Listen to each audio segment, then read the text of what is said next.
Dostum, yayda hər kəs gəlir dağlara. Oğulsan yolları buz olanda gəl. Kiprikdə buz dona, əllər üşüyə, çəkmədən ayağa, qar dolanda gəl.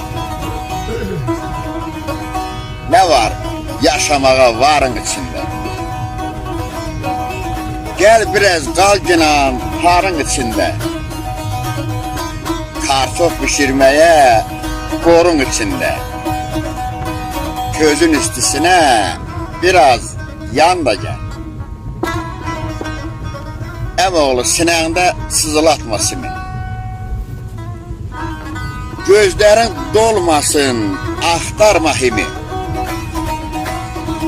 Hərdən qərib səsən, kimsəsiz kimi. Dağlarla görüşə, qalanda gəl.